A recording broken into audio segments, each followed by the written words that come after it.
So I wanted to start today with kind of the pending decision at hand, which is which way do you want to go moving forward? I brought with me two different petition options. They read slightly differently. If you flip to the third page in your packet, it's on the other side of the calculator. The first option is really open-ended. And at this time, wouldn't commit you to choosing one way or the other, cooperative, or appointing a particular housing trust to look into buying it. So I'll read the first option. I'll read the first option to you so everyone knows what's available. The mobile home owners of Farrington's mobile home park met with a representative of the Vermont Department of Housing and Community Development, that was Arthur Hamlin, last week, to discuss the feasibility of our purchasing the mobile home park as a group or approving a nonprofit corporation to negotiate for the purchase of the mobile home park. This is to let you know, and this letter would be addressed to Rob Farrington. This is to let you know that we are very interested in exploring these options and have decided to exercise the additional 120-day period provided in the Mobile Home Park Act for this purpose. The undersigned represent a majority of mobile homeowners in the park, and in the meantime, if you have questions, please direct them to myself. The second option is more specific and would be to designate a specific organization to look into buying the park on your behalf. You could specify that your preference is to explore resident-owned cooperative first, or to request that Champlain Housing Trust or Burlington Housing Authority do that on your behalf. So the language is similar. Again, this is the language of the petition and letter that would be submitted to Mr. Rob Farrington, as well as the Commissioner at the Department of Housing. So I'll read similar, but I'll read it out loud because I think it's important. The mobile homeowners of Farrington Mobile Home Park met with a representative of the Vermont Department of Housing and Community Development to discuss the feasibility of purchasing our mobile home park as a group or approving a nonprofit corporation to negotiate for the purchase of the mobile home park. This is to let you know that we are very interested in exploring these options and have decided to exercise the additional 120-day period provided in the Mobile Home Park Act. The undersigned represent a majority of mobile homeowners who approve, and this is where you would designate the organization to negotiate for purchase of the mobile home park and designate a contact person for that purpose. So those are the two options where we're at. Yes, thank you.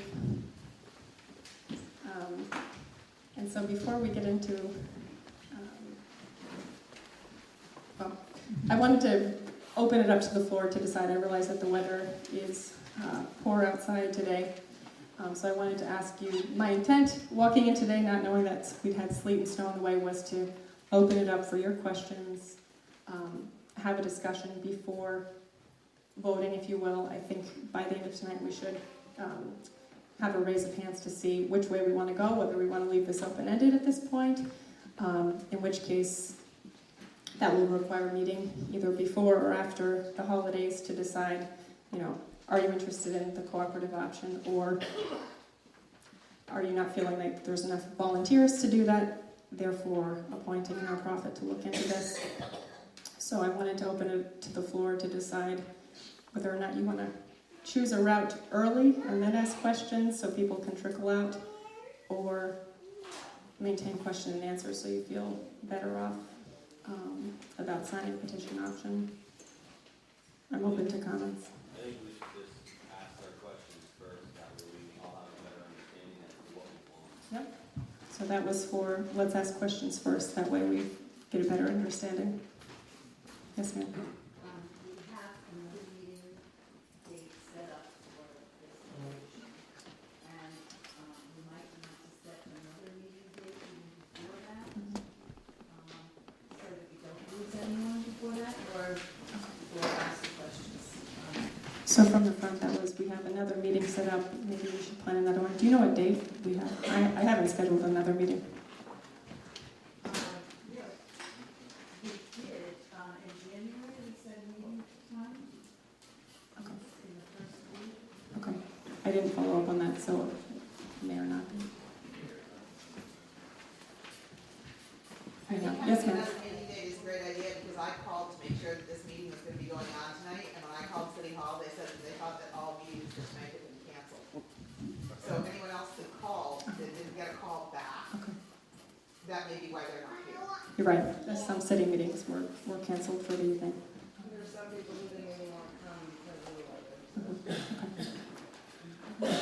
So I think we might continue as planned and open the floor up to questions first. I wanted to acknowledge that as I was doing the introduction and reading the petitions that Mayor Weinberger joined us, so I'd like to have him make a few remarks before we get into a question and answer session.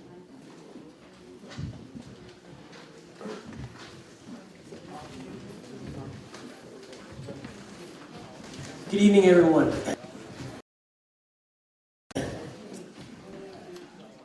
For those of you who I haven't met, I'm Mauro Weinberg, and I'm sorry I wasn't able to be with you last week when you met. I was out of town, but we did have representatives from the city there, and I've gotten a pretty full briefing on what happened. And I think Brian Pine, who I think many of you know, is here with us, and we've met a number of times about the situation here. And I really want to say a couple things. First of all, you know that I understand that it's a difficult time, that there are some tough choices before you, and they are difficult choices. I want you to know the city will be here to help you through those choices in any way we can. We will be supportive of whatever direction you choose to go. We have some resources to support you as you're making that decision, and then to follow up in whatever direction goes from there. And I think the really good news is, my sense was really clear. At last week's meeting there are a lot of other partners in the tasks ahead that will be here at the table and are real resources for you as you try to find a way to find a good long-term resolution of the future of the mobile home park. And I think I'm certainly encouraged by how many success stories there are out there of communities that either have chosen ownership or have chosen to work with a nonprofit and have seen really an improvement to the community's flow from those decisions. And I want you to know that we're going to be here for you. And Brian Pine is here tonight. We have another staff member who will be who was here last week. Todd, I didn't see Todd. So everyone knows Todd, I think, already. Todd is going to stay on this as well. And Mike Canterick from the mayor's office is here as well. He is my chief of staff. And we will be here in whatever way is helpful as we move forward. Is there anything I should add to that, Brian? Okay. So thank you and good luck with the rest of your meeting. And it's we look forward to working with you in the weeks ahead. Thank you.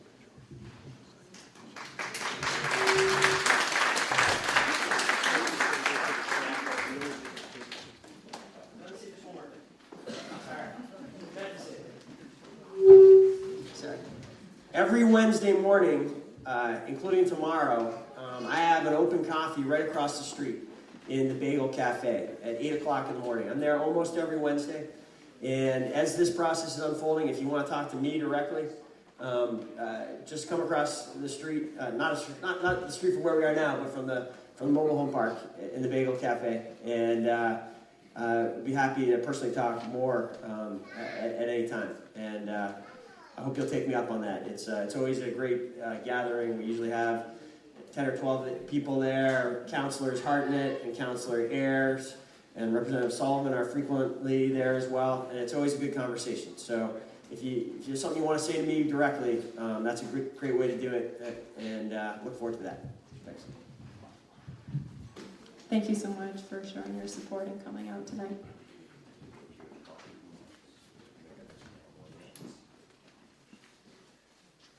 So, I'm sure you have plenty of questions and don't want to listen to me talk. I did want to say that there were a few households that prepared questions in advance. I don't want to read directly off the sheet, but to the extent that we can mix questions from the floor and ones that were sent to me in advance, I think that'd be a great way to start. We'll start from the front.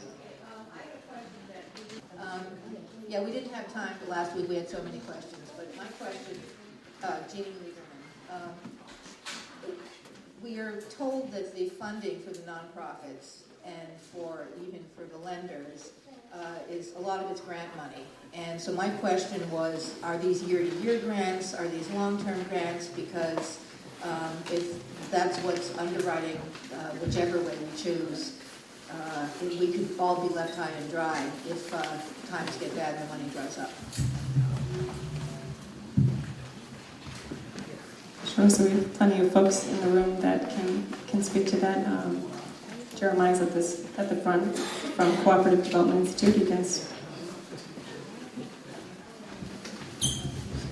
Hey everyone, my name is Jeremiah Ward. If you didn't meet me last week, I'm from the Cooperative Development Institute, and I'm here to answer any questions you might have on possible resident ownership. So the question about funding for an acquisition for resident ownership, the answer is pretty simple.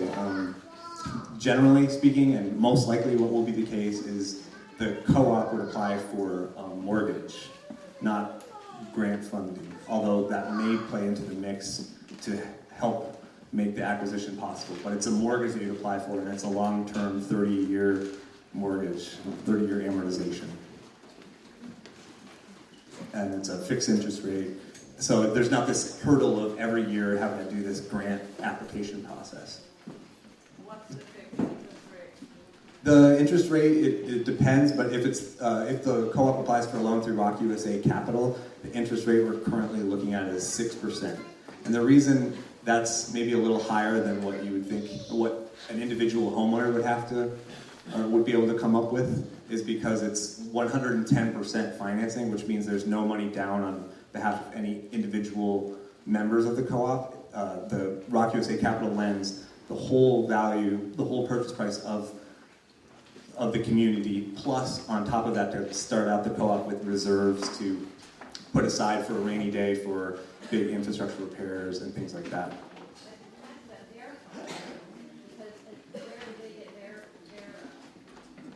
Oh, okay. So yeah, I answered that question last time. The Cooperative Development Institute, my organization, we're a nonprofit, we're a 501c3, so we get various sources of funding, including grant funding. We're a USDA-funded cooperative development center, one of about a dozen throughout the country. So those grant funding, that grant fund is there to pay for me to be here and to go to other rural communities throughout the state of Vermont and the rest of New England. But CDI is also funded by some of those Rock USA mortgage payments. We have 17 communities now in New England that participate in this resident-owned ownership model. And each of those 17 communities pays a mortgage. And part of that interest payment on that mortgage pays for our services, pays for me to be here tonight, me to be here during the whole acquisition process, and then after the acquisition, ongoing to provide support for the life of the loan. So CDI is paid for out of grant funding and then interest payments on the Rock USA Capital mortgage products. Do you want to add anything, Mary? This is Mary O'Hara from Rock USA. Andy couldn't be here because of the weather. Andy Danforth, my co-worker who was here last week, but I fortunately have some assistance tonight from Mary O'Hara. So hello everybody. As Jeremiah said, I'm Mary O'Hara. I am with the Rock USA Network, and the lender that Jeremiah is talking about is Rock USA Capital. And we are a national organization that was created to bring the opportunity for resident purchase across the country, actually. So I don't know how many people are aware, but New Hampshire has been doing resident-owned communities for the last 30 years. And there's 110 resident-owned mobile home parks in New Hampshire. And some of them are 30 years old and some of them are just a couple of months old because it's been an ongoing process. And it's been so successful in New Hampshire that there was a big effort to make this replicated across the country. So Rock USA was launched 8 years ago to bring the New Hampshire model. Right now we're only in 14 states, and we're in Vermont because we have a local affiliate, Cooperative Development Institute. The network, the Rock USA network, is other organizations like CDI. We have 8 affiliate organizations that provide the kind of assistance that CDI provides. Technical help and expertise, both prior to the purchase and then ongoing technical assistance and coaching, and we have electronic, a web-based community center where resident-owned community leaders all talk to one another. We have sets of templates and tools for all the kinds of things that are needed to govern a community and to operate a community. We provide trainings, and it's essentially a network of communities that are all doing the same thing that you folks are considering doing. Every community elects a board of directors. They have a set of bylaws. They have a set of community rules. They hire snow plowers and property managers and tax accountants, and essentially operate these communities as the same way that any other owner would. And Rock Capital, as Jeremiah mentioned, is the lender. There's basically 2 things that we needed in order to bring the New Hampshire model across the country. We needed capital for the financing for purchases, and we needed the technical assistance. So these 8 affiliate organizations do the technical piece on the ground, and Rock Capital pulls together the funds to do the financing. Now you had asked, Jeannie, about where does Rock Capital, the lender, get its money? Rock Capital does have some initial investments that came from foundations like the Ford Foundation and others, but those are what we call program-related investments. They're not grants that are going to have to be returned. They're equity grants to the lender so that they can then leverage other funds for the purchase. Rock Capital makes one loan, and then they sell participations in that loan to other lenders. But they always remain the lead lender. They service the loan. They are the one that you correspond with. They, if anything ever came up as a problem in terms of the repayment of the loan, Rock Capital would be the lender that you would deal with, who would help you work out any of those situations. So since we launched in 2008, we just closed the 70th resident-owned community in states other than New Hampshire 2 weeks ago in Montana.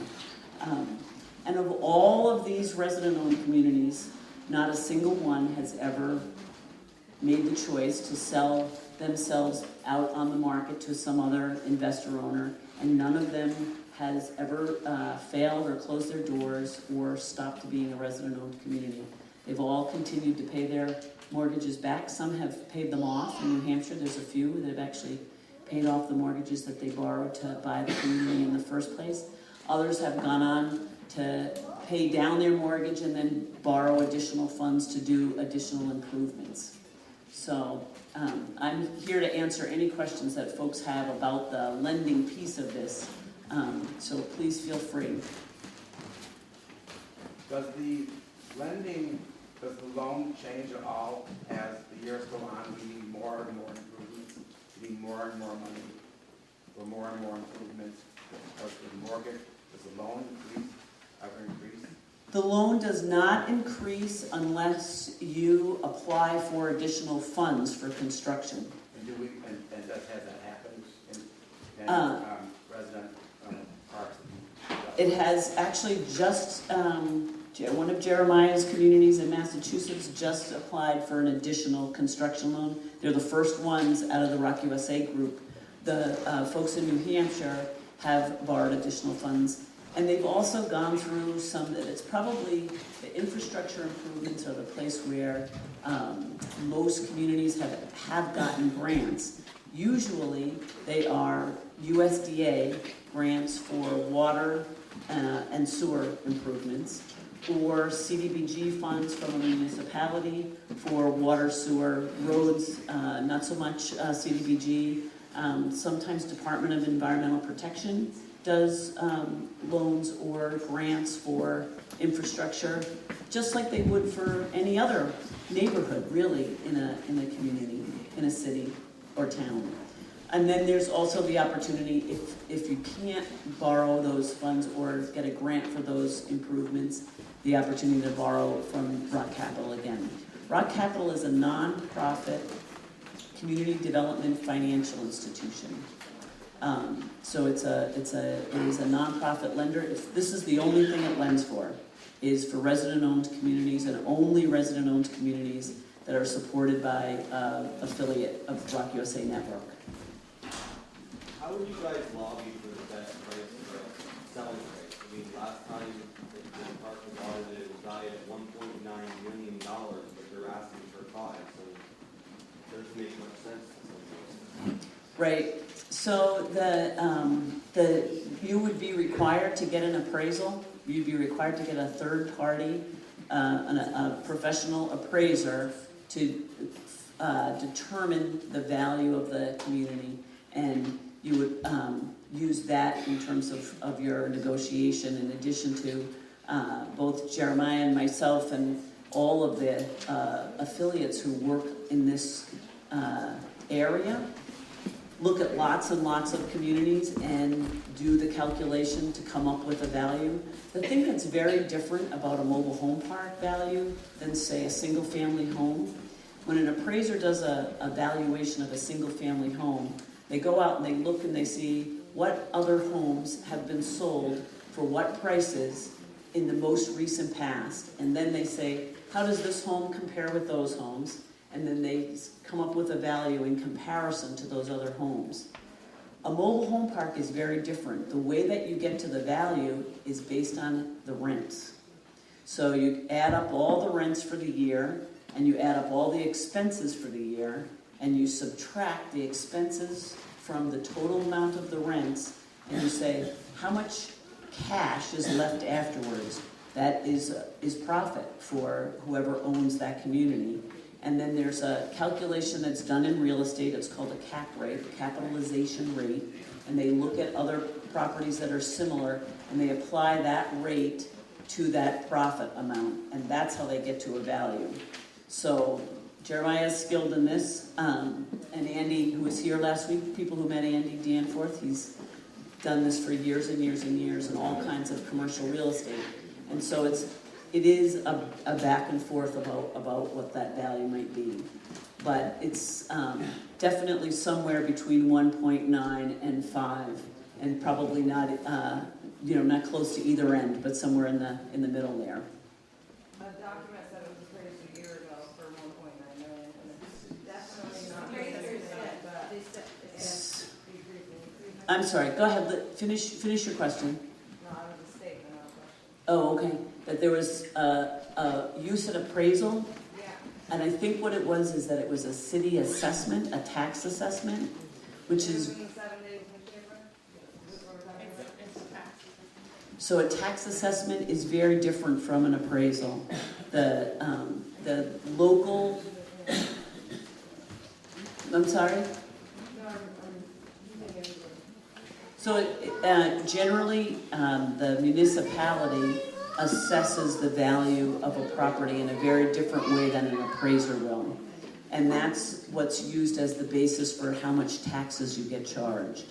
But even if you looked at a single-family house, the assessment would not be the same as the appraised value. No, I understand that, but I'm saying when we left here the last meeting, I Googled it and I went home. And there was a thing the next day in 7 days that said the appraisal value was 1.9, but they came up with a number of 5 million.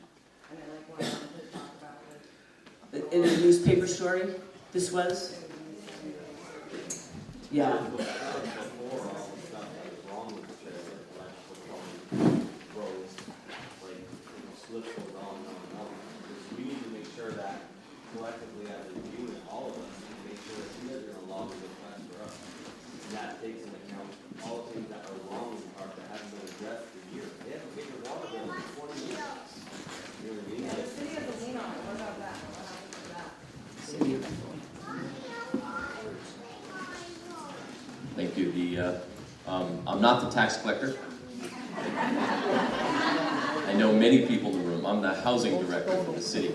The way this will work is that any money that is owed by the property owner for water or property taxes will be taken out of the proceeds of the sale. The city has a lien on the property, so the property can't transfer until those debts are paid off. So that lien is not, or those debts don't get passed on to the next buyer. The residents buying it will not inherit that debt. And just in terms of the condition of the community does get taken into account in that appraisal, and you'll also do an engineer's study. An engineer will come out and do what's called a property conditions investigation or a property conditions report, and whoever this group chooses as the interim board of directors will go through that property conditions report with that engineer. They will know whatever has been determined be in poor condition. They'll do remaining useful life for every system in the community, for the water system, for the sewer system, for the electric upgrades, roads. They even look at trees and whether there's been deferred maintenance on those, and they'll apply a cost estimate to each of those things, and all of that will go into A, what the appraisal will look like, and then B, what you will, the lender will require that there be capital improvements if those are determined to be needed in the property conditions report. And finally, nobody will do that for you. A selected group of people will be involved in those negotiations.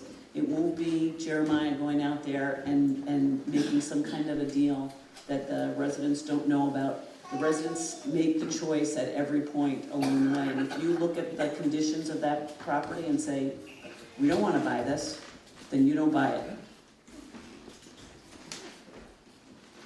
If we were to co-op and had a 30-year loan, after 30 years, where does the money go? Actually, let me just say this. It's a 30-year amortization. It's a 10-year loan. So Rock Capital's loan is 10 years with a 30-year amortization, which means at the end of 10 years, you still owe a lot of principal because it's only paying off the principal as if it were a 30-year loan. But there's not a 30-year loan available. 10 years is the longest that we can do. Let's just say, after you pay off your mortgage, for those communities who have paid off their mortgage, the whole idea of owning it yourself is that those rents are only needed to pay your expenses, to pay your improvements, and to pay your debt.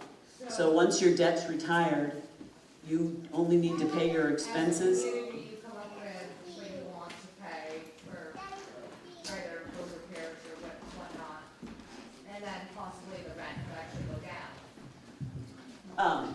Generally speaking, because, after your mortgage is paid off, yeah, your rent can go down. But your expenses will continue to go up, just like anything else. But that is true. You do not have anything else that you need to be putting that rent money towards. And money you put aside for future capital improvements. That's it.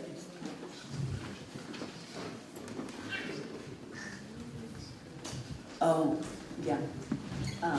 So Brian just wanted me to mention that because we've had enough time doing this in New Hampshire, there was actually the Southern New Hampshire University Carsey Institute did a study in New Hampshire in terms of what happens once a community's been resident-owned for a period of time. And they determined that rents actually stabilize much more quickly, in the resident-owned communities than they do in investor-owned communities, and that homes generally sell more quickly and for a higher value in resident-owned communities than in comparable investor-owned communities. So there is some real data that shows that resident ownership does enable rents to stabilize over time. Are you guys allowed to offer more money than the park raises for? Well, we don't offer any money. But could you get more financing than what it appraises? Because everybody's concerned about if it only appraises for $2 million, then they don't want to pay more than that. But the fact of the matter is, they bulldoze all the trailers, and that land's probably worth a lot more to somebody else. They may have to overpay. The maximum that Rock Capital can lend is 110% loan to value. So the value is determined by that appraisal. So we can go up to 110%. Generally speaking, there's costs that have to be covered that usually make up that 10%. So you have to pay for the engineer, you have to pay for the appraisal, you have to pay CDI, you have to pay for a survey, you have to put aside some reserves up front. So that's usually covered in there. So if you got into a situation where the land has a higher value to a developer, even though it's not appraised at that higher value, we'd have to come up with other means to cover that difference. My sense is from what everybody tells me, there's a possibility that those resources might be available, though you don't want to overpay either. You want to be able to do something. If there's value in the land, the appraisal should also bring that out. So there'll be outside, unrelated, third-party, professional determination in terms of what the community is valued at as a mobile home park and what that land might be valued at as something else. I'm not being real good about watching, so Sarah, you might know who has a question out there. Okay, so this person right here. Oh. Hi, I'm Representative Joanna Cole from this district, and I just wanted to respond that this is affordable housing that is very important to this area, and we don't want anything to happen to our affordable housing, and if a developer was to take away this affordable housing, I think there would be a lot of people very upset about this. That doesn't change the fact that they can do it. Exactly. It would be a long time before anybody would be able to do it, because there would be an awful lot of litigation. I don't want you to feel too threatened about this. Thank you. Yeah, question. Rock has been delivering loans for past 30 years, correct? I'm sorry, say that again? Rock has been delivering loans for past 30 years? So Rock Capital has only been around since 2008. Okay. In New Hampshire, the New Hampshire Community Loan Fund was making those loans for the past 30 years, yes. In conjunction with banks, as a matter of fact, in New Hampshire, together. Has there been a default on any one of these loans? No. So, okay, so we don't have any recourse then? Okay. No. I think this woman right here, did you want to ask something? Yes, who pays for the appraisal? You do. Sorry. Yep, that's, That's part of that 10%. yep, yeah. I should add, this is where that city money that the mayor mentioned comes in useful, because we have a housing trust fund that the voters approved many years ago, and that has some money in it to be used for this type of project. So when she said you do, I'd say we all do, because it's tax dollars, basically. But that's the kind of thing that the Housing Trust Fund supports. Now, is that for either way? Is that for going co-op or nonprofit? Yeah, it's for keeping the park affordable housing, either way. Yeah. And then there's somebody over there had a question. The question I had was if the owner decides not to take our negotiation, doesn't want our price, the city is still going to cover the cost of the appraisal, the engineer, and all that's going to be covered by the city? If the owners decide they don't want to accept our offer? Is that what I'm hearing? That's a great question, because you might wonder how would the city do that? The Housing Trust Fund is set up specifically to take risks on projects like that. An example would be COTS is trying to build a building in the old Colodny's Burlington College building. We're trying to build a new building there. They needed some money to hire an architect to do that before they knew whether they were going to have any permission to go ahead and do it. So the Housing Trust Fund money goes in early. That money doesn't have to be repaid. And I think Jeremiah can answer the question about their money and whether that money for feasibility engineering. Yeah, if there are additional feasibility costs that can't be covered by that source of funds, Rock USA Capital does have feasibility money available. And if after doing that study, everything looks good and the residents vote to go forward and purchase the community, then those costs would be rolled into the mortgage and paid out of the mortgage over the 30-year period. But if for some reason, after doing all that research, people say, no, this isn't going to work as a co-op, then Rock USA Capital just takes the hit on that. It's a forgivable loan that no one would have to pay in that case. What happens if once the appraisal's done, just for example, say they appraise it at $2 million with all the other costs and stuff, and you guys can only pay 110% of the value at the most as far as the loan goes. What happens if they say no? Where are we then? Can they just run off and go somewhere else? If we can't possibly, as a unit, afford to buy the trailer park as a co-op, can they just go anywhere? That's really a Sarah question, yeah. So the sale notice that you got in your mailboxes stated a sale price of $5 million. That doesn't mean you need to make an offer that's $5 million. You can't offer less. And if you offer less, the seller can say, no, I'm looking for a higher price. I don't want to say this. But if another developer, whatever offer you residents do make sets a baseline. So if another developer came in and also made an offer that were below the $5 million, but greater than 5% of, say your example of $2 million, if it's greater than 5% of what you offer, the seller would need to issue a new notice at the new lower price that he would be willing to sell to a new developer and turn around and say, hey, I'm willing to offer it at this price before in turn selling to another buyer.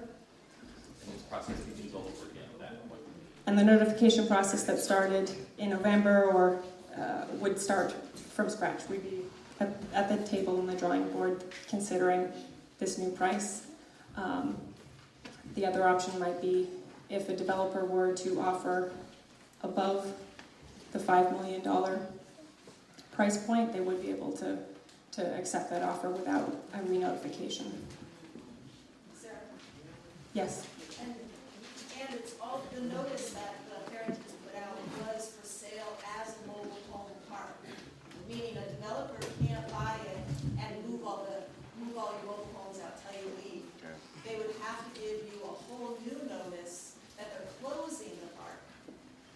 And then you would have 18 months, correct me if I'm wrong, right? To go through a process of figuring out, first of all, if you want to buy it, right? Again, you get another option of buying it, or what you want to do with your homes. You have 18 months before that could possibly happen. Right, so to repeat what Amy said from the back of the room was, That's great. That's very unique. Most communities don't have that opportunity, so that's awesome. yes. I want to mention something really quickly that is a really important point is zoning. Zoning is the law of what land can and can't be used for. The zoning has remained residential for Farrington's Mobile Home Park. There was an attempt to change it to commercial so that other uses would be allowed. That would have raised the value considerably. It remains residential, and it came up many times in the rezoning of the whole city whether or not it would be changed. And the city's position has always been in order to keep this housing there for folks, it needs to remain residential. So it's zoned residential. It's zoned what's called residential medium, which is 20 housing units per acre. And so that's an important piece to know about. And that will affect the value, right? nobody's gonna purchase it for more than what they can do with it, essentially. But I just wanted to reiterate Amy's point that the notification was for the sale of a park, as a park, and if we ever reached a stage where it were facing closure, you would first have the option to buy. Again, you'd have the option to purchase before an 18-month closure notice. But right now, we're discussing a sale as the park as is. I'd just like to get some clarification on a statement last week so we kind of all know where we stand in the room. I heard last week the only financial commitment from the owners, or the renters that are here now, is $110 and 51 signatures. After that, the finances is going to be handled by our client, the co-op, wherever they go to. But you were asking the residents in there now to pay a signature and $100. Is that correct? Did I hear that right, Leslie? Is that the financial commitment that you're looking for in this group? So do you want to summarize the shared structure? I'm not sure what Jeremiah said last week, but I can tell you how this works. Essentially, the members of the cooperative set the member share price. So under Rock USA's model, member share prices have to be under $1,000. In all of the cases so far, we haven't had anybody set their share price above $250. Most of them are share prices of $100.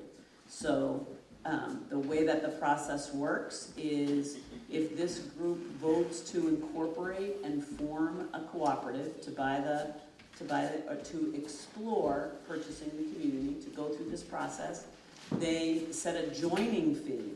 The joining fee is usually very low, $5, $10, to join the corporation. They elect a board of, they pay their $5 or $10, whichever they decide the joining fee is. They then become members of this cooperative. It's before you buy the park, but it's in order to join the corporation.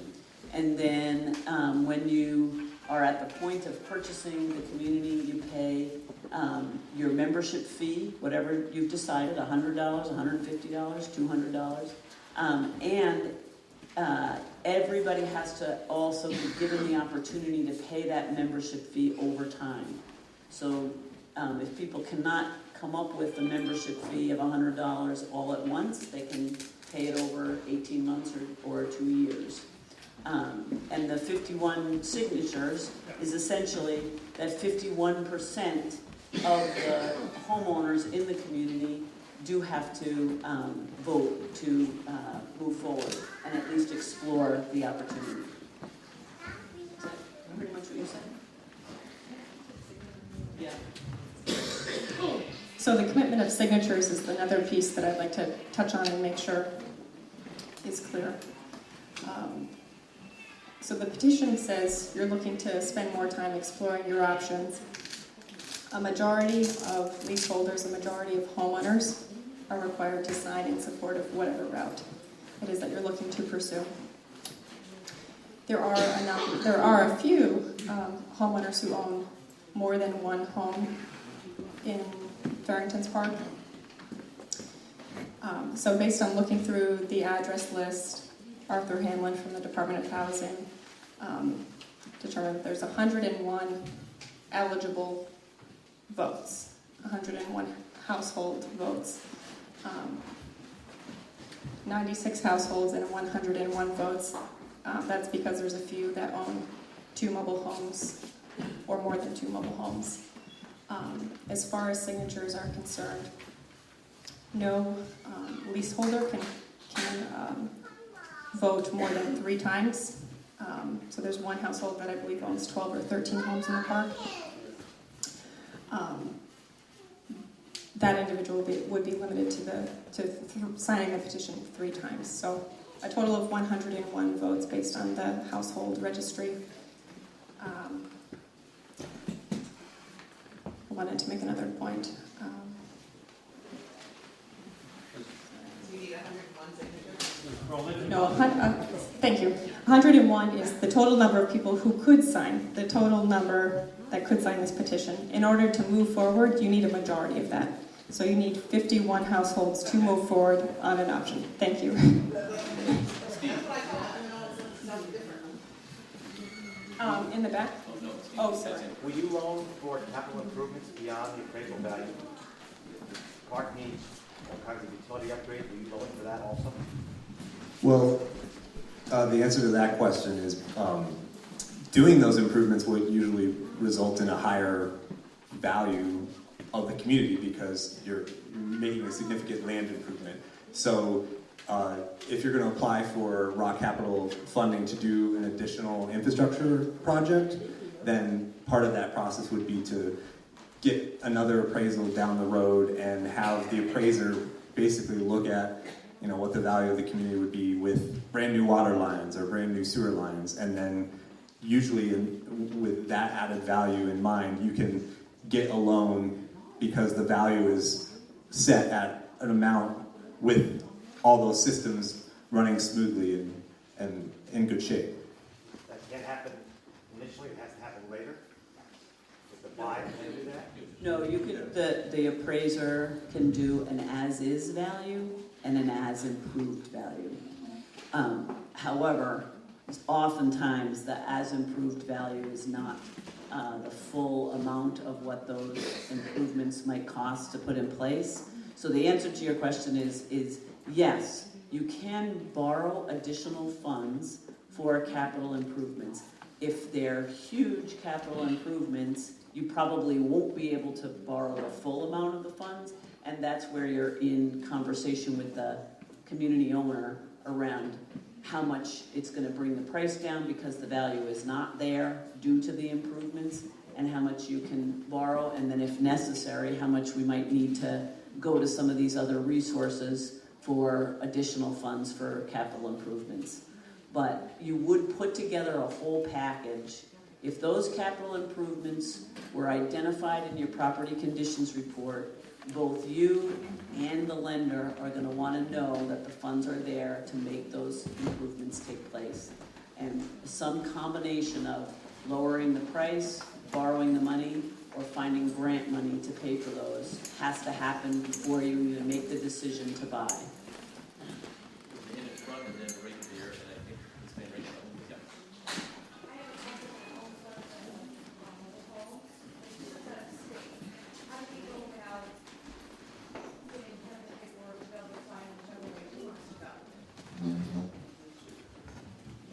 So in addition to the copies of the petitions, I also brought an address roster.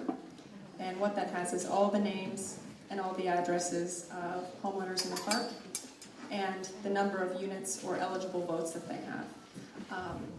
So I'm hoping by the end of the evening we'll take out the petition, decide which one you want to go with, and from there I have address lists to transfer to. I'm more than happy to assist you in gathering petitions, but ultimately at the end of tonight I'd like to have a few volunteers who are willing to, either walk around the park or make sure a copy is mailed to these folks. So I have those addresses.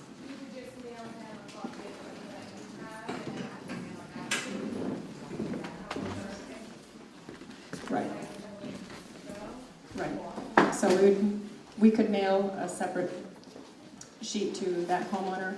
Ultimately, the petition needs to end up in two places. One, the original copy needs to be sent to Rob Farrington, and his address is at the top of the petition. The second one, and I believe the address is at the bottom of the petition, is the Commissioner of the Department of Housing. So those two locations need to receive a copy of the petition. The Commissioner will look at the same address list I'm going to give to a volunteer and say, and look at the names and say, does this homeowner match the number of the unit, and is this an eligible voter? I should also note that renters, I know there's a number of renters in the park. Renters are not eligible to vote towards this, it's only homeowners. So that's how we could get those signatures in. I would make it clear to, if mailings are going out, that a copy needs to be sent to both Rob and to the Commissioner. unless it's being collected by one central point of a household in the park beforehand. I'm interested to know how hard is the communication process going to be in order to get rid of these broken down trailers because of the city ordinances, because of the price of for a trailer to get rid of it. That's why Sandy hasn't gotten rid of the trailers this time. And you know, how it's going to fit into our mortgage price. Okay, thanks. Or I it might. would be beneficial for us to keep them there until after it's approved. I'm going to pass the mic to Brian to try. That last point was actually pretty much right on the, he hit the nail on the head. The, how many abandoned or nearly abandoned homes are there? 3. I hear all kinds of numbers. So let's just say there's a handful. Those homes detract from the overall condition and therefore does have some impact on value. The process of getting rid of those is unfortunately kind of complicated. State law does make it pretty difficult. It's basically a court sale process that has to be done, and that process would have to be done for each home that's in that condition. So, And Rock USA, what do you think that your company is thinking about the idea of the situation that we have with All I can tell you is what we've done in the past. So if there are condemned or abandoned homes in the community and there is a cost to removing those, then the negotiation with the community owner is, are you going to remove those before the community is purchased, or if you leave them, we would like to take the cost of removing them off the price. So it's again one of those negotiation points with a community owner, because it does. It's just like if you bought a house and the roof was leaking, right? And everybody knew, the seller knew, and you knew that you were going to have to replace the roof.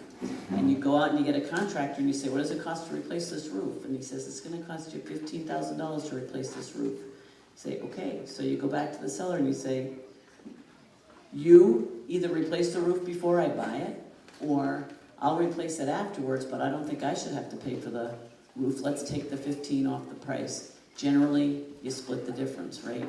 I'll pay for half the new roof because I get it going forward, and you pay for half the new roof because it brings down the value of the overall house. So it's some combination of those two. We have had communities that have had to remove homes after they've purchased them, and they've done it in all kinds of ways. You know, sometimes they've gotten volunteers and they've done salvage and they've gotten rid of homes in that way. Other ways, they've gotten a dealer who's interested in pulling them out and will pull it out for free because they get all of the salvage on the house. Other times they have to pay for the removal.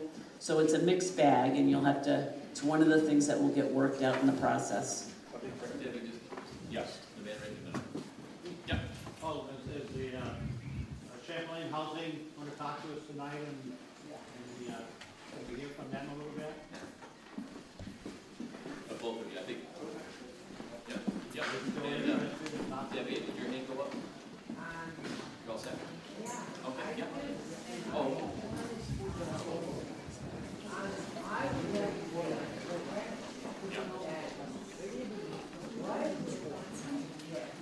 No, never. No. That's a dirty rumor. I don't know where it started, but no, the city has no plans to do anything regarding removing the park or anything. No, that was many years ago. There was an attempt to change the zoning, and if the zoning was changed to commercial, it would have made it easier to remove the park. So no, that's not the plan at all. Oh, I'm sorry. Getting rid of the dilapidated homes. Yeah. That's something. It's the one, right? Yeah, one. So, yeah, it's been replaced. I understand that. So that's a long process. Again, there are certain rights spelled out in state law that are given to the people who own the home, even if they've not paid rent. So that's all there. So could we just hold off on another question, because I'm going to respond to the question someone had about Champlain Housing Trust position. My name's Amy Demetrowitz, and I'm with the Champlain Housing Trust. I've been really happy to have the focus be on the idea of co-op ownership. And the reason is, as much as we would like to come in and help purchase the park and work with you all, ROC has the best financing available for you. They've talked about this idea of having a loan that will pay for 110% of the value at 6% interest rate. Now, if we were going to buy it, we would go to a local lender, and we might be able to get a better interest rate, but we would be looking at maybe 70%, maybe 75% of the total value. So where does the rest of the money come from to get you up to the 100%? We'd have to go after different grant sources, and those are very limited and hard to come by. So it would actually be a lot easier to get the financing done if you can work together and form a co-op. Because when you work as a co-op and they give you that financing for the acquisition, you might still be able to go after those other grants to pay for your infrastructure improvements. And I know the park has a lot of needs. There's a lot of work that needs to be done there. So I think it's fantastic that the focus be on working as a co-op. And we really encourage you to really explore that option. And if you can't make that work, then we'd absolutely be there. But it would be a little bit harder for us to get the financing together, quite honestly. So are you pulling out already? No, we're not pulling out at all. But I want you to understand, I really want you all to understand that your financing options with the co-op are better.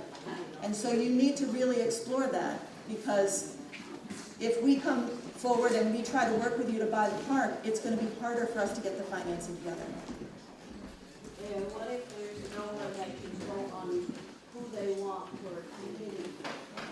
Yes, absolutely. If you can't organize together and form a co-op, we're here. And we're absolutely here to backstop that process and come forward and put a deal together. And there are a lot of organizations that are very committed to making sure that this stay an affordable mobile home park. So we'll work really hard to get those sources. It's going to be a lot easier to get the financing if you can work together as a community and form a co-op. Plus, you'll also have more control over your community. So that's the second side. So Matt's going to... Amy pretty much summed up the nonprofit position. Your decision really is co-op, whether you want to proceed and pursue that as the residents of the mobile home park. If you don't want to organize as a co-op, the nonprofits, CHT and BHA, will put together a plan or an approach that we think would be the best fit for this particular circumstance. Question, right here. There had been a feeling of trails being taken out of the park. They didn't have any problem with people. Can't. Okay, so the idea is to offer them to people to come get them, and they'll come take them away? If they're usable, I guess, right? Well, they're usable, Yeah. but they're not used for renting. Sure. Yep. Hunting camps and stuff. But they don't have any, Yep. Isn't there a stipulation with the city, if you pull one out, you have to put one in? That's why the Farrington still have them there? Good question. There is an ordinance that tries to protect the housing stock, and it was passed over almost 25 years ago, maybe, called the Housing Replacement Ordinance. And the idea is if you take a housing unit and either get rid of it or you turn it into some commercial use, you have to replace that unit somehow. I don't think that would be an issue here because Rock USA and the co-op are committed to keeping the lot rents affordable, so they're more likely to try and maintain the 119 lots and keep a home on each one of those lots to the greatest extent possible, because then that keeps rents affordable. Makes the more units you have, the better it works as far as the community goes. So that's the issue there. So they would probably work hard to replace them. Yeah, Rob told me that if you pull one out and don't put one back in a certain amount of time, you get fined. There is the housing replacement ordinance, so that does actually fine you eventually if you don't have a replacement unit within 18 months of when the home was taken off. Yeah. Yeah. So a lot of these laws are small. No, that issue is exactly what we talked about with the code enforcement office and with the Farrington family. What if the home that's there is you know, you're not going to be able to find one to basically fit on that lot, and that is a hardship that would be something we would deal with on a case by case and try and get around the ordinance basically, because it's not even feasible to put, you know, one back on that property, on that lot. Yeah. What about the ones that are already too small, the houses that are Oh, the homes that are already too small? Yeah, isn't it zoned for only a certain amount of trailers? No,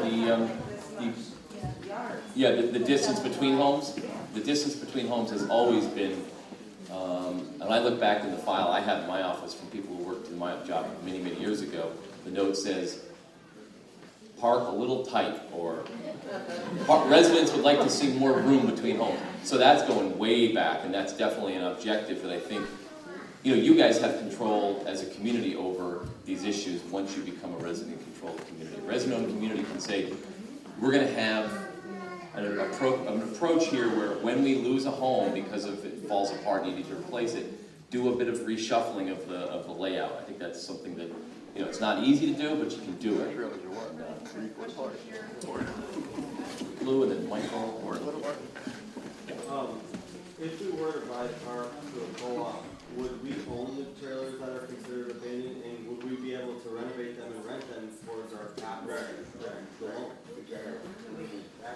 Like the park owns them, so we rent them out as a park, community, whatever. The rent and the lot rent goes towards the loan that we have with Rock One.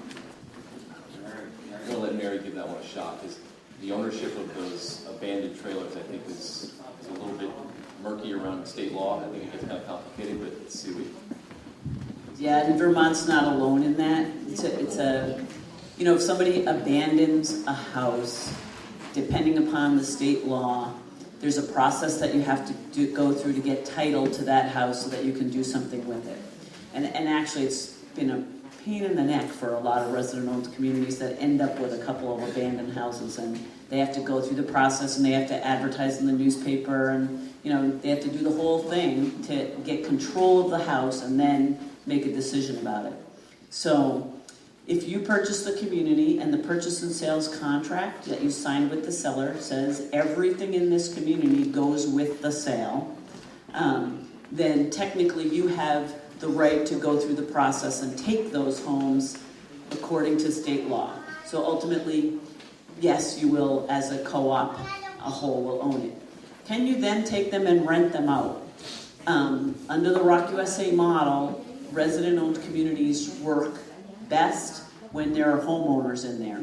So the lender and the bylaws and the approach that you would be required to use would be to maximize home ownership as opposed to create new rental units in the community.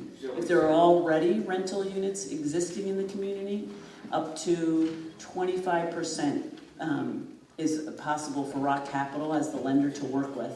Above that, generally speaking, we don't even do resident ownership financing because it's essentially co-ops work best when there are homeowners who own those homes as opposed to rentals. So what happens to the house?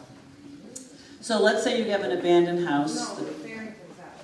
Oh, their existing house. Yeah. Oh, yeah, the existing house is a different situation. I didn't know there was a single-family house on the property. Can that be sold? I think we're getting a little bit ahead of ourselves on this topic of what to do with the existing Farrington house, because it is part of the sale, I understand, and that's why you need to think about it, but you know, there's a range of options there. I don't know if you can subdivide and sell the house separately and derive the revenue as part of the financing. I just, you know, there's a lot of questions that need to be answered about that, but I think we're getting a little bit ahead of ourselves on that question. Not really, because it goes to show, like, if we can form a co-op and we sell that house for, let's say, $300,000, that's $300,000 that we don't have to pay out of our pocket. Exactly, but that's the kind of thing that won't be answered. We can't answer that tonight. I'm just saying it's something that will be on the list of things that need to be figured out, but it's not something we have an answer for right now. Michael? If the unfortunate thing happens and another investment company buys the property to keep it as a mobile home park, is there laws preventing the new owner from raising the rents significantly from where they currently are? So mobile home park law does address rent levels. What mobile home park law provides is it doesn't limit the amount that rents can go up. It does set a threshold, and it changes year by year. And it's tied to the consumer price index for housing on the year. So whatever the CPI index is for a year, usually it's around 2 or 3%. Add a percentage point to that. If rents are increased more than that threshold, then households can, if a majority wish to, request mediation and say, look, developer, we don't think that the expenses that you're incurring relate to the increase that you're putting onto us, so you need to show us through your expenses some way and take on the burden of proving that rents at the level they're asking match somehow with expenses. But no, mobile home law doesn't limit the amount that rents can go up. It does allow for you to request mediation if it goes over a certain percentage. And this year I think it's around 3.2 or 3.6%. So any park where rents have gone above that approximately 3.6%, households could request mediation this year. I think we had questions in the back, 1, 2, and then 3. I've been reading a lot of perspective on the co-ops, and in my opinion, I think it certainly will bode well for all of us, because the co-op definitely does one good thing, and it protects us. Secondly, if we were going to loan as a co-op, in my opinion, if we're going to loan through the ROC, which is, you said a 30-year loan, and you said something about a 10-year loan, is there any possibility of a balloon note? Yeah, there is. Yeah. I think what Jeremiah was saying is a 30-year amortization, but it is a 10-year loan. What exactly does that mean? It means that the payments each month are figured as if the loan were a 30-year loan, or the payments each year are calculated as if this was a 30-year loan. So at the end of 10 years, there's still a lot of loan left, and you need to refinance at that point. But the term of the loan is only 10 years. But if you were to pay off the whole loan in 10 years, essentially amortize that debt over 10 years, the payments would be so high in 10 years that you'd never be able to afford them. So the payments are stretched out as if the loan were going to be 30 years long, but it's only 10 years long. It's a very typical way to do commercial, because even though you guys all live there and it's a residential property, it is financed and sold as if it were a commercial property, as if it were a business. And a lot of folks who are resident-owned communities, they talk about it, they recognize that it is like a small business. And so that's how it's financed. So yes, there is a balloon payment, and yes, there needs to be refinancing in 10 years. Reapply. Right. And on the refinancing issue, it's actually in many ways to your co-op's advantage to have a 10-year refinancing plan, because 10 years out from now, you'll have a lot of equity paid in to the cooperative. And so right now, if you try to go out as a co-op and get lending from a local bank, a conventional lender, they won't be able to do it. They would require a down payment of some sort. But 10 years from now, you might be able to get some lower interest rate money from a local bank. You have options to look for to make your mortgage more affordable potentially. Or a higher percentage. Right, exactly. Right. That's right. That's right. You don't know if interest rates are going to go up or down. But also, Brian just asked me, does Rock Capital refinance? And we do. So Rock Capital would refinance a loan at the end of 10 years. They just refinanced a community in Minnesota who we just did our first Rock Capital refinance. The New Hampshire Community Loan Fund has refinanced many over a 30-year period. So I just wanted to say, some people received these little brochures. This is our 6-year report from Rock USA. So I've got a box of them back there. If anybody didn't get one, please feel free to take them. And it talks about our first 6 years of doing this work in states outside of New Hampshire. And there are 3 community leaders profiled, and they are on the boards of their resident-owned communities, and they are also on the Rock USA board. So the Rock Association elects 3 community leaders to the Rock USA board. So essentially they're my bosses, in addition to our other board members. So just so you know. I like the idea of a co-op. I like the idea of us running our own house. But the problem I see is trying to get all of us to agree on anything, how hard it's going to be. But as long as we're looking at it like it's our house, it's our home, and we have to work something out, then it can possibly work. The other question I had was about the abandoned trailers. Those places all owe taxes. Is the city going to give us some sort of break? We want to get those old places out of there, a break on the taxes that are owed for all of those trailers. That's a great question. Let's make it clear, there's 2 different tax bills. You guys know this because you live there. The Farringtons have a tax bill, and each homeowner has a tax bill, right? Some number of homeowners, for whatever reason, haven't been able to keep up with their taxes or haven't been doing that. Those are the obligation and responsibility of those individual homeowners. Those are not the Farringtons' responsibility, okay? So you don't inherit anything to do with those folks because they own their home. So they're the ones who owe that money to the city, and that has to be handled separately. What about the abandoned homes? That's what I'm talking about, the abandoned. For the abandoned homes, the back taxes on the abandoned homes is an issue that needs to be addressed, and it's really part of the overall discussion with the owner of the property around the sale. So it will be factored into that process. Well, what if the owner of the property is dead?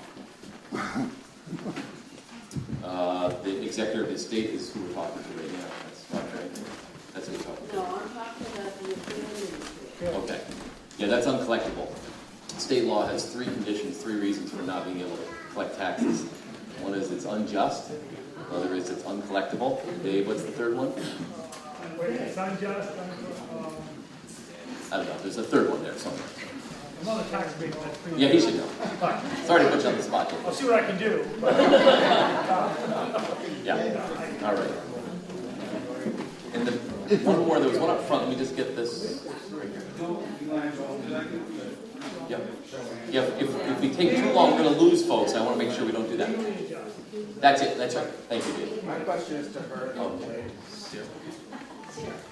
There. The grant money that your company is out, is able to get, is that going to be any higher than the lady said that she can only get 75% grant money? You get more than 75%? So our organization actually isn't, Champlain Valley Office of Economic Opportunity isn't actually looking into purchasing the park. It might have been Amy's comment from Champlain Housing Trust. So my role here is more to facilitate this process, make sure you have a meeting house to come together to gather this information and have a way of organizing yourselves. So from my perspective, my role is to make sure that you're informed. I'm not. Right, but I guess to expand upon that, all the nonprofits that you heard from Champlain Housing Trust, Burlington Housing Authority, if they were seeking grant funding to make up for the additional 30 or 25% of funding, they would be looking at the same, they would be approaching the same grant sources. So who else is offering from nonprofit? Who else is offering, period? Is there anything else?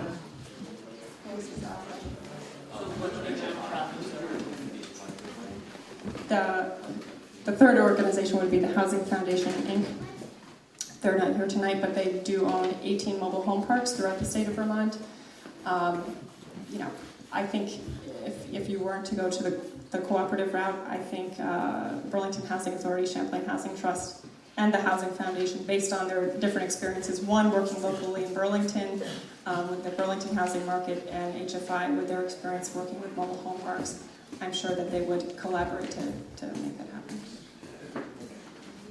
If I can address this, what I think the gentleman said about people not having their taxes paid, and I think in a co-op, people cannot join the co-op or have their shares unless they paid their taxes. Am I wrong?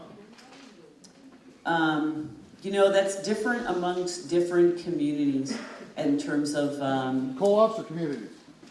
co-ops, resident-owned communities or mobile home park co-ops. Some do not require property tax payment to be a member in good standing, and others do. So that would be something that you would have to address, and part of it would be based on your own state statute around property tax And payment. that's a voting share. Right, that would be a member in good standing. I just want to say in terms of all of this, and I think that folks know this, but ultimately, what supports the expenses and the debt on this community is the rents that you pay. So whoever owns the community, whether it's an outside and family investor owner or corporate investor owner, or the residents of the community as a co-op or a nonprofit as the nonprofit owner, ultimately the thing that supports the operation of this community is the rents that you pay, and those rents will go up in order to support that purchase. So I don't think anybody knows at this point, because you don't even know what the price would be, and you would look at what market other mobile home parks rents are to establish a market rent. That's how the appraiser will do it. That's how they'll create that value, is they'll say, what's the market rent in this geographic area for mobile home parks? And this community pays $350, and that community pays $280, and that community pays $400, and then they come up with an average, and they say, how do they compare? And then they come up with a market rent. But I just, that's just the economics of it. So I want people to, realize that that's the same for whoever owns it. Okay, I have a good question about the co-op. If like 51% of the people in the co-op say they don't want pit bulls in the parking lots, and they know you not to have your dogs, or if they don't want something that's in there, they can vote against it or something like that. Guess what the 2 or 3 biggest controversies in resident-owned communities are? Pets and parking. Those are the 2 biggest things. Fences come in there sometimes. But, so you have a set of community rules right now? Does the Farringtons have a set of community rules that say what? They're not enforced. So your question is a very good one. The members of the folks who join the co-op and become members are the ones who vote on the community rules. And they will make a decision about pets and fences and whether or not you can keep your yard furniture in your driveway and all of those kinds of things. And then it is majority rules. The good thing is it's a democracy. The bad thing is it's a democracy. So you don't always win. You might not agree. Is there any legal things that protect people that do have pets that have had them for like 10 years? Yeah, it's all of us living in the park. I mean, I'm not following this. Don't worry about dogs. Not park, not pets specifically. Okay, so we're gonna,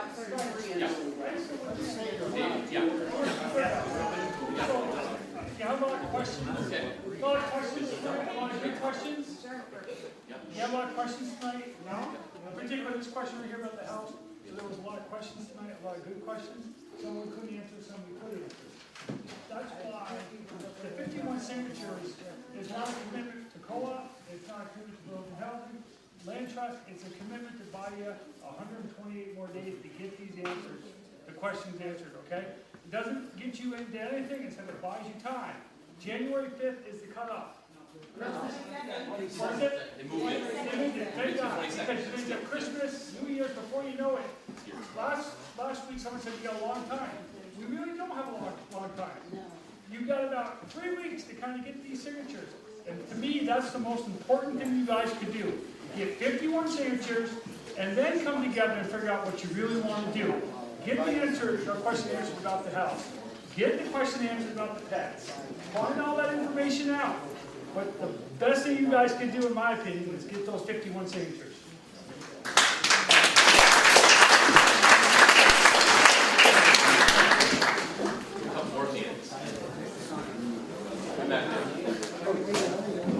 On option 2, there was a nonprofit levy that they found out.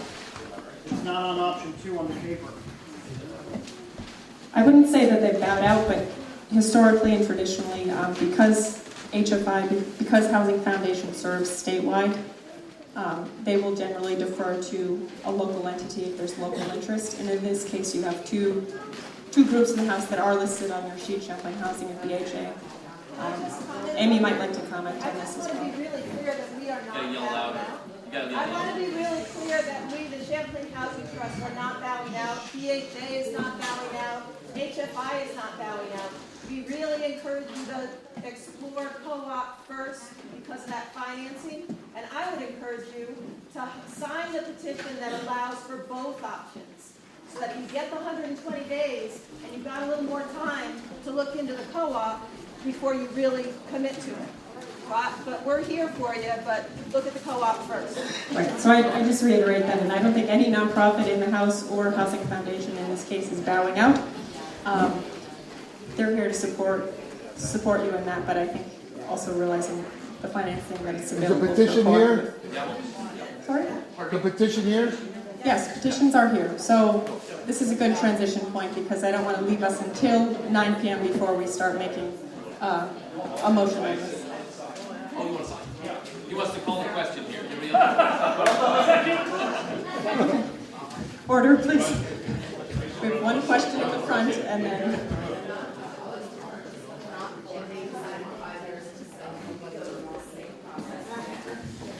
The question was, if a nonprofit organization purchases the park and in 5 years they decide to sell, would we be at the table again today? One, I don't think they intend to sell, and two, I think they would be open to the opportunity if 5 years down the road you said, hey, a co-op didn't work in this short, confined time frame, we want to consider that at a later date. I think they're definitely open to you buying in the future, but a nonprofit owner isn't looking to resell. Their mission is to maintain it perpetually affordable. I won't speak for them, but I know that the only entity that they would offer it to is a resident-owned cooperative if they were to sell, or another nonprofit organization.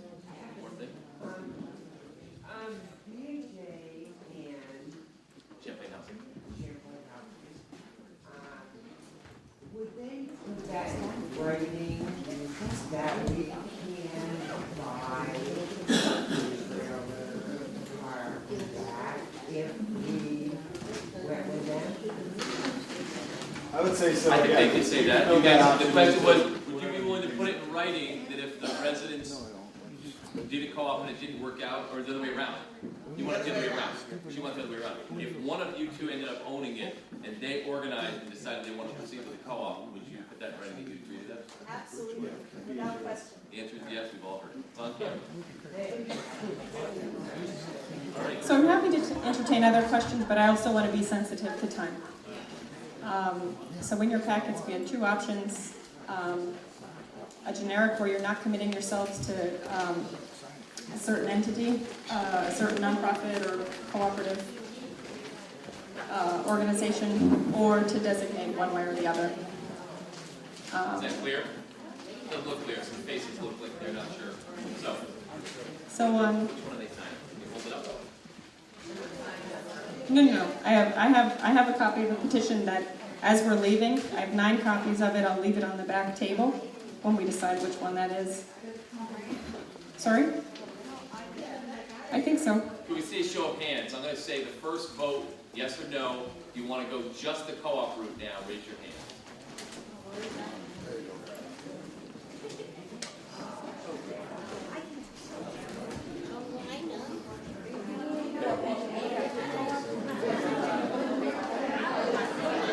Okay, get a sense. Yes. Get a sense. You can put your hands down. The choices are 3. Sarah just mentioned. It's either just co-op, it's either just nonprofit, or it's keep your options open for either the co-op or the nonprofit. So there's really 3 choices. You have vanilla, you have chocolate, and you have a twist. All right? So, try that again. So option number 1 is just co-op. Solely the co-op option. Wow. Count them up. You count this half, and you're going to split right down the middle with the red shirt being that half. Okay? Stay right there, sir. Is it one per household? One per household. One per household. So if you're with somebody, I'm right here. This is the line. I got this side. Yep.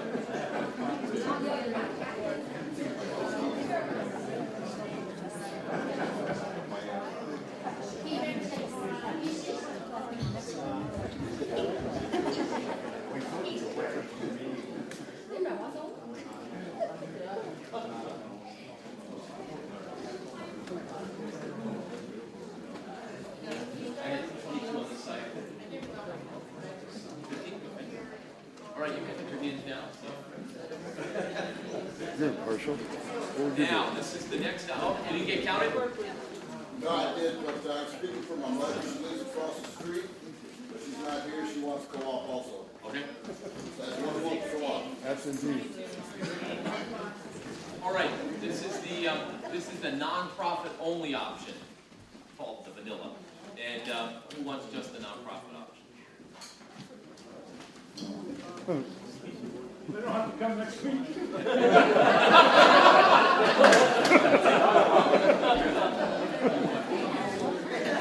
And one person. Who wants to go both options on the table so you keep it open? Can I take this? All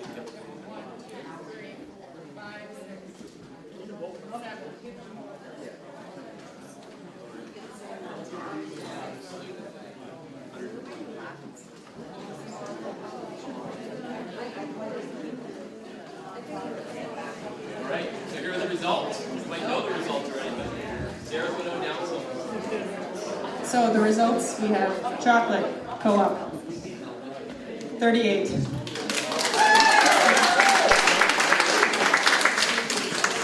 I should have done that one last. Nonprofit 1 and undecided 11. So what's or not undecided. That's excuse me. Exploring either. Yes, leave it open. Sorry. Good So question. the question was, how many missing? You mean how many households? Yes. Okay. 50 votes. So there's one short of. So yeah. But you're going to get the petition signed by going door to door. This is not where the process ends as far as having your say. It's now somebody's responsibility to go and gather signatures. Okay? So, here, I'm going to do that. Okay? You see? Okay. Sure. So how this is going to work is I have a. If you could just for a minute, just a few minutes. I know folks would like to get home. We don't want to lose any more folks. Sarah's going to explain what's going to happen next. Okay. I have a copy of the petition. I think well, we can specify cooperative in one of the options. Option 2, we can write in Cooperative Development Institute on that. I'll leave copies at the back so folks, as they're exiting, can sign a petition. I'd also like to ask for a few volunteers who are willing to afterwards look through the list and see. So the petition requires your name and your unit number or household number. So volunteers would look through that list and say, okay, we had 50 households show up at Heineberg today. There's 50 households or 51 households who didn't show up. Figure out which ones those are. Either go door to door or, as you mentioned, there's households that don't live in the park. I have an address list. So you know the names of the homeowners that are eligible to sign. Some units have multiple designees who can sign the petition. And so I've noted that if there's not just one leaseholder, but 2 persons that jointly own a home. Those names, so you can reference that. What else do I have? I have a spreadsheet that designates how many votes an individual can sign for. You talked about the importance of getting more than 51. Good point. Yes. Yeah. So I would recommend not limiting yourselves to, a majority is great. A majority will get you there. However, discrepancies happen. You want to make sure you have a buffer and a margin and not give up this opportunity. So I would highly recommend that you not stop at 51 signatures, but get as many. And frankly, you want to know what your neighbors think as well. And you want to make sure that they have buy-in to this concept as well, because we're not hearing from half of your neighbors tonight. Ideally, every person would get talked to and you get a sense of what they want. So, are there people, can you see a show of hands of who would be willing to talk to at least one neighbor?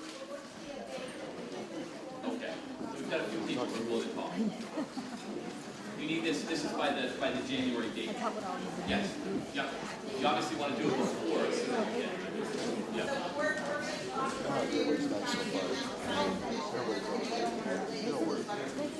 Yes, Sarah will talk about those logistics.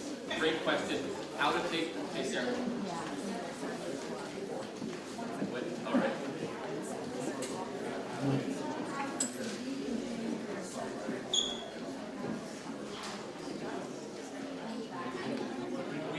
We have this space has been reserved for Wednesday, January 7th.